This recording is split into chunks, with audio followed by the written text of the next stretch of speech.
네, 반갑습니다. 부동산 전망하는 남자 골든마우스 인사드립니다. 실질적으로 소득이 늘었지만 소득이 늘은 것 대비해서 물가가 더 올랐다고 하면은 실질적으로 체감하는 지수 같은 경우는 마이너스일 거예요. 오늘 금일 한국은행은 기준금리를 0.25포인트 올려서 1.75포인트로 결정을 했습니다. 1.75포인트 같은 경우는요, 심리적으로 보면 코로나 이전 기준금리를 보면 1.5%라고 할 수 있습니다. 그 상태에서 코로나 영향으로 계속 금리를 인하해서 0.5포인트까지 내렸었는데요. 요번에 금리 인상을 하면서 코로나 이전 보다도 더 올라간 1.75포인트로 결정을 했습니다. 실질적으로 경기가 좋아진 상태에서 금리가 올라간다고 하면은 체감 같은 경우도 견딜 수 있는 체력이 되겠지만 실질적으로 주머니 같은 경우는 더욱 얇아진 상태에서 금리가 올라간 상태에서는 투자 심리는 그만큼 위축될 수밖에 없는데요. 그러다 보니까 부동산도 최근 그렇고요. 증시 같은 경우도 부동산보다도 더 악재를 맞아가지고 반영을 하고 있는 상황이라고도 할 수 있는데요. 금일 주식시장을 봐도요, 코스피 지수를 봐도요, 오전 발표 전까지는 플러스를 지속하고 있었다고 할 수 있습니다. 장중 최고가가 2641포인트였는데요.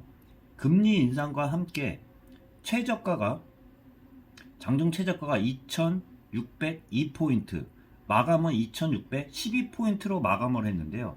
금리 인상과 더불어 발표와 함께 하락을 하면서 상승에서 하락으로 전환했다고도 할 수 있습니다.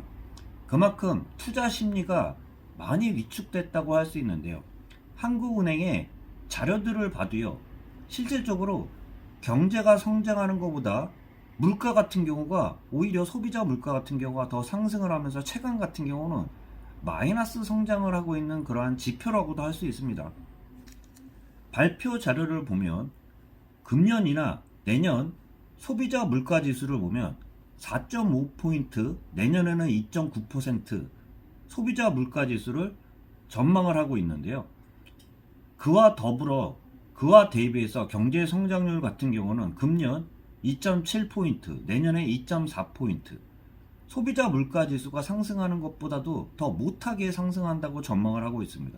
전망치 같은 경우는 대내외의 상황에 따라 항상 수정을 하겠지만 현재 발표된 그러한 전망치를 보면 올해는 경제 성장률이 2.7포인트 상승하는 데 반해서 소비자 물가 같은 경우는 4.5포인트 소비자 물가가 더 높습니다.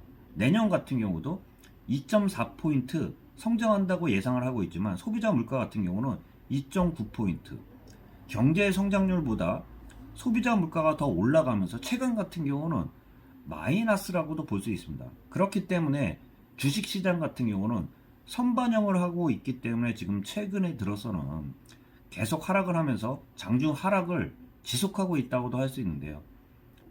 우리나라 국내만 보면 거리두기가 완화가 되면서 회복세가 이어질 전망이었지만 우크라이나 사태나 중국 봉쇄 조치 등 대외 여건 악화로 하방 요인으로 작용하면서 소비자 물가가 급상승을 하고 있다고도 할 수 있습니다. 최근 들어서는 전 같은 경우는 유가가 크게 급등했다고 하면은 최근에는 유가뿐만 아니라 소비자 물가 자체가 전체적으로 다 크게 올라갔다고도 할 수 있는데요. 그러다 보니까 올해 같은 경우도 4.5포인트 소비자 물가를 전망을 하고 있고 내년도 2.9%를 전망을 하고 있습니다. 원자재 가격 상승과 더불어 공급 차질에 따라 거리두기 해제 등으로 회복세가 이어지는 상태에서 찬물을 끼얹었다고도 할 수 있는데요. 부동산 시장 같은 경우도 그와 마찬가지로 부동산 시장 같은 경우도 최근 분위기를 보면 지자체 선거가 지금 진행 중이라고도 할 수 있는데요. 그렇지만 전국적으로는 마이너스 0.01포인트 하락하고 있습니다. 수도권 같은 경우도 0.02% 하락, 지방 0포인트, 서울 0포인트. 소폭이지만 눈에 보이지 않을 정도의 그만큼 편차들은 크지는 않은데요. 그 중에서도 일부 지역들을 보면 서울 같은 경우 대표적으로 대통령 집무실이 용산으로 옮기면서요. 용산 지역이 0.05%로 상승률이 가장 높은데요. 그 상승 치수 같은 경우는 크지는 않습니다. 굉장히 미미하다고 할 수 있는데요. 집무실 이전으로 지역개발, 기대감이 커진 한남동과 한남동 2가 일대로 집주인들이 호가를 올리면서 상승을 지속하고 있다고도 할 수 있습니다. 그와 대비해서 수도권은 마이너스 0.02% 하락하고 있습니다. 그 중에서 경기도권만 보면 1기 신도시는 재건축 촉진법 기대감에 따라 1기 신도시 같은 경우는 반등을 하고 있고 2기 신도시는 그와 대비해서 약세를 지속하고 있다고도 할 수 있는데요. 고양, 일산, 서구는 0.1% 상승, 일산 동구 같은 경우는 0.06% 상승, 분당구도 0.03%, 1기 신도시들은 재건축 기대감에 따라 상승을 하고 있지만 상승률 같은 경우는 미미한 상태입니다. 그와 대비해서 그 이외의 지역들 같은 경우는 하락을 지속하고 있다고도 할 수 있습니다. 시흥시 0.18% 하락, 화성시 0.15% 하락.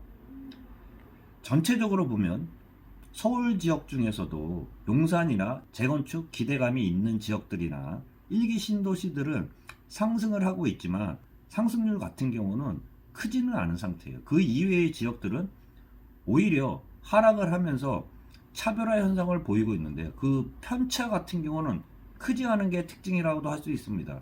그만큼 지자체 선거가 앞두고 부동산 개발 공약들이 많이 나오다 보니까 그 주식시장 대비해서는 버티고 있다고도 할 수 있는데요. 대표적으로 버는 것보다 물가 상승률이 더 높다 그러면 체감지수는 마이너스인 것처럼 부동산도 마찬가지로 물가 상승률이요. 올해 대비해서도 4.5포인트를 전망을 하고 있는데요. 부동산 상승 같은 경우가 4.5포인트, 지역별로 편차는 있겠지만 4.5포인트 이상 올라가지 않은 지역들 같은 경우는 거꾸로 플러스지만 마이너스라고도 할 수 있습니다. 거기다가 기준금리까지 인상을 하면서 이자 같은 부담 같은 경우는 더욱 늘어났다고도 할 수 있는데요. 전에 그 통계청 자료를 보면 가계 대출 같은 경우는 줄었다고도 하지만 그 중에서 대출 금리가 줄은 게 아니라 고금리로 쓰고 있는 신용 대출이나 고금리 대출을 갚으면서 고금리 대출 금액 같은 경우를 줄이면서 가계 대출이 줄었다고도 할 수 있는데요.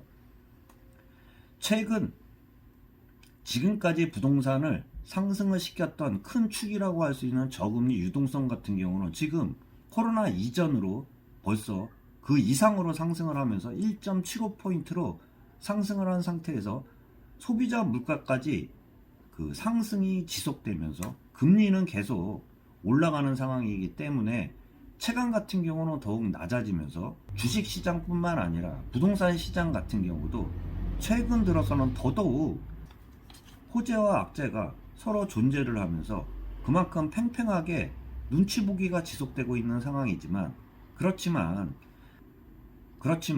전까지는 부동산 금리 같은 경우가 상승 요인으로 작용을 했다 그러면 그 올해부터 같은 경우는 금리가 급상승을 하면서요.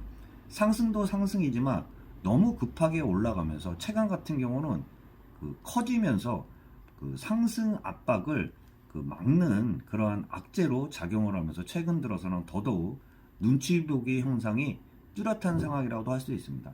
실질적으로 내가 버는 것 대비해서 물가가 덜 올라야지 체감 같은 경우는 높을 텐데요. 최근 들어서는 반대 현상이 지속되면서 체감 물가 같은 경우가 워낙 높다 보니까 지각 같은 경우는 좀 더 얇아지는 그러한 현상들을 보이고 있다고도 할 수 있습니다. 그만큼 투자 시장에서는 악재로 작용하고 있다고 말씀드릴 수 있습니다. 참고하시길 바라면서 영상 마치도록 하겠습니다. 골든마우스였습니다.